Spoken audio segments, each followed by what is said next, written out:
Guru Bimbingan Konseling SMP Negeri 1 Gringsing fokus melakukan trauma healing kepada para siswa korban pencabulan. Para tenaga perawat di Jawa Timur bersiap untuk menangani wabah monkeypox atau cacar monyet. 120 pasangan mengikuti nikah massal unik dan mewah di Surabaya dengan biaya mencapai miliaran rupiah. Selamat sore pemirsa, selama 30 menit kami akan menemani Anda bersama saya Amanda Soraya. Inilah kabar Indonesia.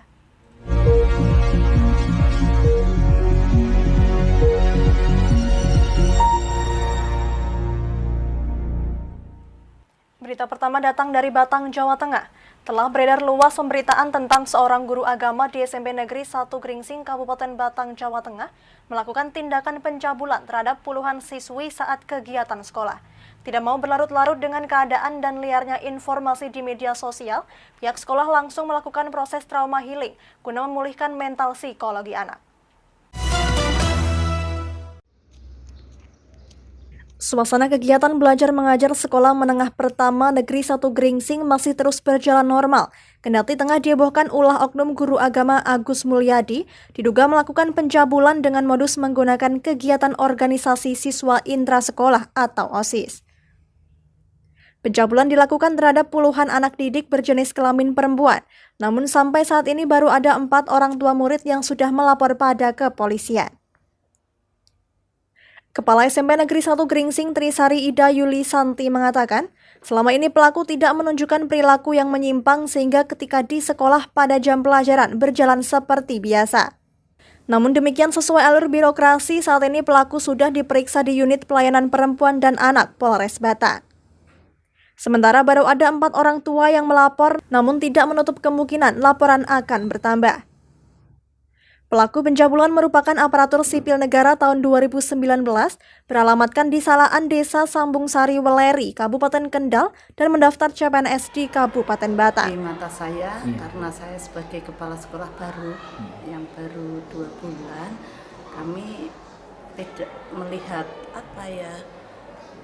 hal khusus pada beliau, tidak.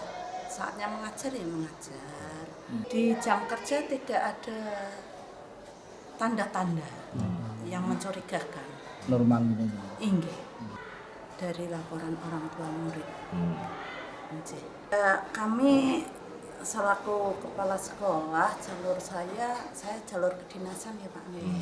Saya laporkan ke Dinas Pendidikan, ke Bapak Kepala Dinas, kemudian pelaporan ke Polres itu tentu saja selain dari dinas itu dari korban. Gitu. Info dari Kanit PPA kemarin 4. Tapi info untuk realnya monggo dikonfirmasi ke sana saja. Sementara Guru Bimbingan Konseling SMP Negeri 1 Gringsing Sutoyo mengatakan, saat ini para korban dilindungi oleh sekolah, sehingga semua guru dan teman tidak ada yang tahu siapa korbannya, sehingga secara psikologi anak tetap terlindungi. Pihak sekolah juga langsung melakukan trauma healing terhadap para anak didik yang menjadi korban tindakan asusila yang dilakukan oleh oknum guru agama tersebut yang seharusnya menjadi tauladan, malah sebaliknya memanfaatkan kesempatan untuk melakukan perilaku amoral. Saya selaku guru BK terus terang bertanggung jawab atas perlindungan anak-anak saya, terutama adalah perlindungan psikologi. Apa yang sudah saya lakukan dan tim lakukan, karena kita ada tim guru BK, itu adalah pertama adalah tidak pernah membuka identitas anak-anak. Yang kedua adalah kita tidak pernah mengadakan suatu wawancara secara terbuka kepada anak-anak. Bahkan Bapak Ibu guru pun tidak tahu identitas anak-anak yang notabene dalam tanda kutip itu terlibat di dalamnya. Jadi jaminannya adalah sampai hari ini anak-anak hampir semua yang notabene dalam tanda kutip tersebut tetap mengikuti pembelajaran dengan baik. Dan terus terang kami satu di dalam memotivasi kita ada kunjungan-kunjungan rumah yang sekiranya tidak diamati oleh teman-teman. Ya. Sutoyo berharap kepada guru agar terus menjaga marwah guru sebagai pendidik yang harus menjadi panutan teladan, tak hanya bagi siswa tetapi juga teladan bagi masyarakat. Hari ini pihak sekolah juga dimintai keterangan penyidik PPA Polres Batang sebagai saksi, sehingga kasus ini secara kedinasan sudah diserahkan ke Dinas Pendidikan Kabupaten Batang dan secara hukum diserahkan ke Polres Batang. Dari Batang, Ahmad Revaldi Krisna, Lingkar TV, melaporkan. Berita selanjutnya datang dari Surabaya, Jawa Timur. Para tenaga perawat yang tergabung dalam Persatuan Perawat Nasional Indonesia atau PPNI Jawa Timur berkomitmen untuk terus meningkatkan pelayanan kesehatan kepada masyarakat. Terlebih dengan adanya kasus virus monkeypox atau cacar monyet yang telah menyebar di berbagai negara termasuk Indonesia.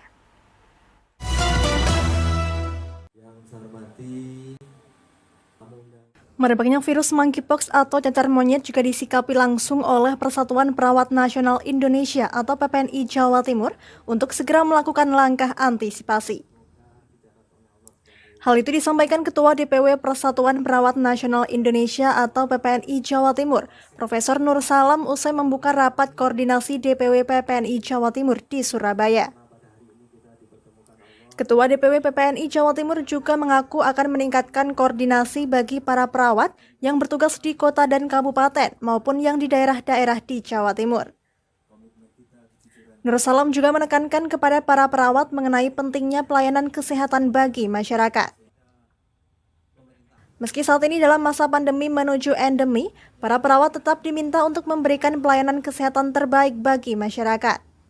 Baik perawat yang bertugas di rumah sakit, puskesmas, poliklinik, maupun di tempat praktik mandiri. Pertama kami memang sejak awal kita belum punya gedung ya. Ini hanya rumah sehingga kami ingin membangun suatu gedung yang benar-benar representatif untuk koordinasi terutama teman-teman dari berbagai daerah dari 38 yang bukan kota. Itu yang tujuan kami. Kemudian yang kedua, kami juga mempunyai angan-angan ya bagaimana DPW ini bisa bermanfaat bagi masyarakat terutama bagi teman-teman perawat yang ada di Jawa Timur, sehingga kami akan mengembangkan suatu koordinasi mungkin pelayanan tertentu nanti akan kita sentralkan di provinsi ini sehingga nanti menjadi hal yang mudah ya untuk koordinasinya itu. Dan yang penting lagi bagi kami adalah kebermanfaat ya. Jadi nanti kami mungkin akan insya Allah akan ada suatu PT yang nanti akan kita gunakan untuk kepentingan teman-teman perawat. Di sisi lain, para perawat juga diimbau untuk tetap menjaga kondisi kesehatan masing-masing serta disiplin menerapkan protokol kesehatan, terutama saat melayani para pasien di fasilitas kesehatan tempat mereka bertugas. Sebab meski kasus COVID-19 mulai melandai, kini juga mulai muncul virus varian lainnya yang mudah menyebar termasuk monkeypox. Dari Surabaya, Sultan As-Sauki, Lingkar TV, melaporkan. Kami akan jeda sejenak pemirsa, tetap bersama kami di Kabar Indonesia.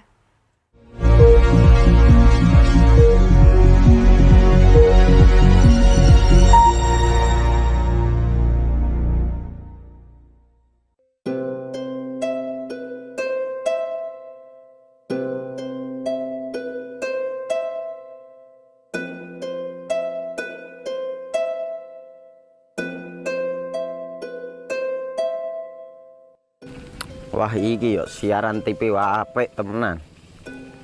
Filme cocok karo suasanane. Elah. Lapo le bro ngene iki awan-awan kok. Iki lho nonton TV, Kang. Wah genah edan kowe wong genah delok HP kok delok TV piye? Wah kurang update kowe iki, Kang. Lho maksudnya piye kok ngarane aku update yo? Iki lho deloken aku nonton TV tenan. Apa kira nonton HP? Wong delok HP ngono genah edan apa iki? Iki lho delok siarane. Lho, kok iso ya? Yo TV apa? Jenenge Lingkar TV, Kang. Saiki erane TV kok ngene iki. ke Lingkar TV nek dia awak dhewe panggone iso nonton TV lewat HP. Kok ngene iki ana film-film ngene iku ya. iya filmnya apik-apik kaya ngene iki. Awak dhewe nek sawah leren mbut gawe iso leren ndelok film-film ngene iki. Padha iso ngene iku. Iso ora ketinggalan karo cah-cah kae. Duh. HP ku kok ora iso tak nggo ngono piye carane iki? Ki lho Rip, tak doi carane. Piye? Kowe buka Play Store. Play Store, Mas. Yo iku pokoke. Play Store apa? Ketik Lingkar TV. Engko lek wis ngono, klik install. Nah, engko wis ana metu menune Lingkar TV karek ndelok siaran apa ae. Film-filme apik-apik. Berarti film channel Lingkar TV metu nang kene kabeh ra? Iso. Filme wah cocok karo suasana cara didelok ngene. Oh, wis iki iso iki. Iya metu kabeh ngene TV-TV wah. Iya. Kondiange ya. Mangkane Lingkar TV filme apik-apik kabeh. Iya, aku ngene kok. Lagi reti iki aku malah. Sekolo Iya. ana bocah-bocah ajaki delok. Heeh, ben seru nang kene ya, Wan. Webek. Rene lo. Tak deloki apik-apik ana film Jos iki.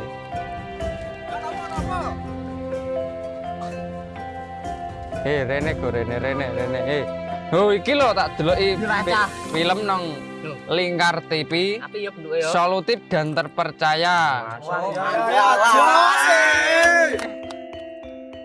Tonton siaran Lingkar TV melalui aplikasi Lingkar TV di Play Store.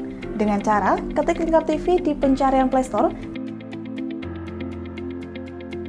kemudian tekan install.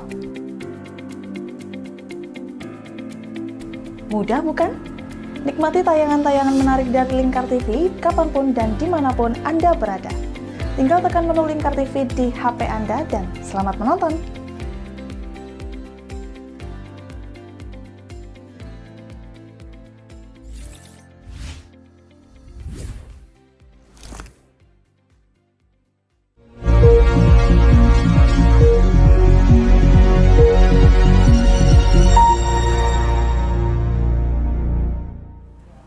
Ya, masih di kabar Indonesia. Jika biasanya nikah massal dikemas secara sederhana, namun kali ini nikah massal di Surabaya berkonsep mewah. Digelar di salah satu gedung pertemuan di Surabaya Pusat dengan diikuti 120 pasangan nikah siri. Pelaminan nikah massal ini pun mencapai 60 meter dengan konsep dekorasi mewah dan melibatkan 235 vendor pernikahan serta menelan biaya hingga 4 miliar rupiah.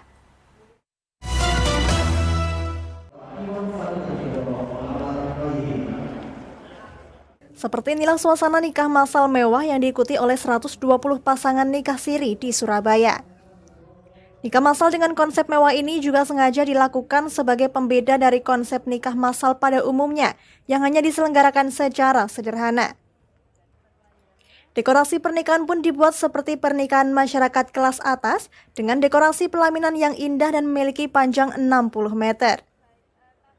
Iswadi Teguh Santoso dan satu di antara pasangan nikah massal yang sudah menikah siri selama 20 tahun ini mengaku sangat senang mengikuti acara nikah massal tersebut. Selain bisa mendapatkan dokumen pernikahan yang sah, gelaran nikah massal juga dilangsungkan secara mewah yang tak mampu ia adakan. 66 tahun. Kalau istrinya berapa? 44 tahun. Gimana Pak, sudah berapa lama mengarungi bahtera pernikahan secara siri? Mulai 2002. Oh, 2002. Ya, waktu itu masih nikah siri. Masih nikah siri. Berarti sudah 20 tahun Pak ya?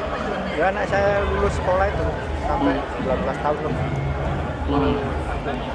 Gimana dengan sudah punya hak kedudukan sertifikat Wah, ini? saya alhamdulillah bersyukur sekali, saya bahagia, saya senang. Saya nggak terukur Mas. Ya, dengan adanya program pemerintah seperti ini, saya bisa terbantukan, anak saya punya istri, saya punya bukti nikah, dan semuanya itu berkat bantuan dari Kelurahan Sawahan. Staf Kelurahan Sawah sangat membantu. Anak-anaknya sekarang sudah punya KTP sama akte ya Pak ya? Ya, sekarang ini sudah adanya barusan. Oh gitu ya. Alhamdulillah. Alhamdulillah. Ya, bahagia. Surabaya emang Sudah berapa lama nikah siri? Dan kami silakan dengan nomor 88 3 tahun. untuk menuju Nyangka nggak ke halaman dapat ini mas, belakang. mewah seperti ini? Atas pasangan dari Nyangka ya? Bapak Badrun Taman dan juga Terus ini Ibu dapat apa aja tadi? Fatimah. ini dapat Dengan wali Bapak Mathuri merah dan juga sama saksi hijau, Bapak Nimban akta. dan Bapak Muhammad Suwidi. Jadi resmi surat nikah ya? ya. KTP baru. Menurut Kepala Dispenduk Capil Kota Surabaya Agus Imam Son Haji, dengan nikah massal ini para peserta akan mendapatkan dokumen buku nikah, penetapan pengadilan agama, serta mendapatkan dokumen kependudukan baru seperti kartu keluarga, KTP, begitu pula dengan anak para peserta yang bisa mendapatkan akta kelahiran serta KTP. Untuk lebih memaripurnakan kebahagiaan warga yang sudah akhirnya mempunyai buku nikah, karena sudah diproses sebagai isbat nikah oleh PPA itu, maka juga teman-teman dari himpunan penyelenggara pernikahan Surabaya ingin pasti memberikan tambahan, tapi tambahannya sudah akan timbang asli deh ya, itu berupa kegiatan perhelatan perkawinan seperti yang ada kuatinya, ada riasnya dan sebagainya. Gitu. Berapa banyak? Maksud yang termewah Pak, yang termewah ya. Kalau saya lihat ini ya amat sangat mewah ini dan megah. Teman-teman juga yang pernah menikah dulunya kayak saya, dia nggak ingin nire, tapi ya rezekinya ya warga yang ikut ini ya. Mungkin tertunda perkawinannya, pernikahannya, tapi kemudian mendapatkan tambahan ini gitu. Nikah massal ini diadakan mewah digelar oleh Gabungan Penyelenggara Pernikahan Surabaya dengan melibatkan 235 vendor penyelenggara pernikahan dan menghabiskan biaya hingga 4 miliar rupiah.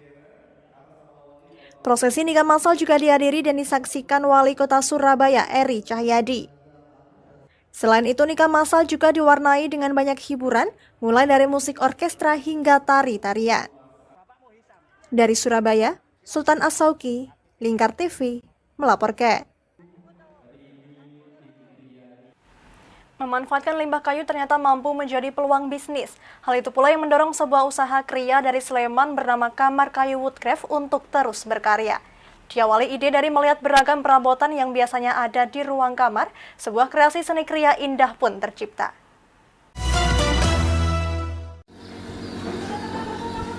Memulai usaha produksi sejak 2014 di daerah Kapanewon Berbah, Kabupaten Sleman, usaha bernama Kamar Kayu ini justru lebih banyak dipasarkan di luar daerah Yogyakarta, yakni sekitar Jabodetabek.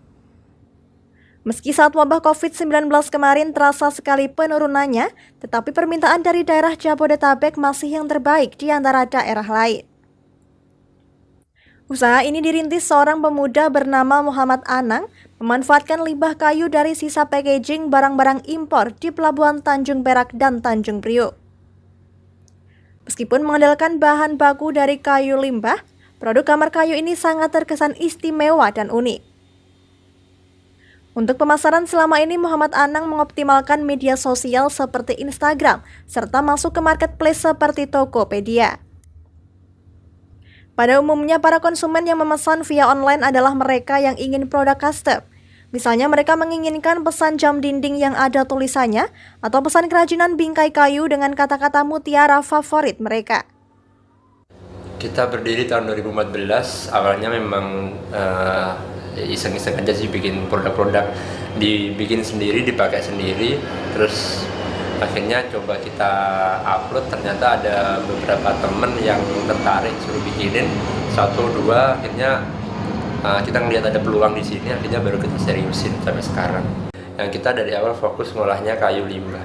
Kalau sekarang kita ngambil ada dari Surabaya sama Jakarta, khususnya dari pelabuhan Tanjung Perak sama Tanjung Priok. Kalau produk kita banyak mas, dari produk yang paling kecil kayak kotak pensil, lampu tidur, jam dinding, sampai ke beberapa produk furniture kita bikin. Kalau pemasaran udah seluruh Indonesia karena kita fokusnya di online. Jadi dari Sabang sampai Merauke hampir semua udah pernah kita kirim. Adapun jenis item yang diproduksinya cukup beragam, seperti lampu tidur, jam dinding, tempat pensil, hingga kotak perhiasan. Item pokok Kamar Kayu berada di segmen home decor. Hampir setiap produk Kamar Kayu terinspirasi dari segala benda kebutuhan kamar. Dari Sleman, Dani Irawan, Lingkar TV, melaporkan.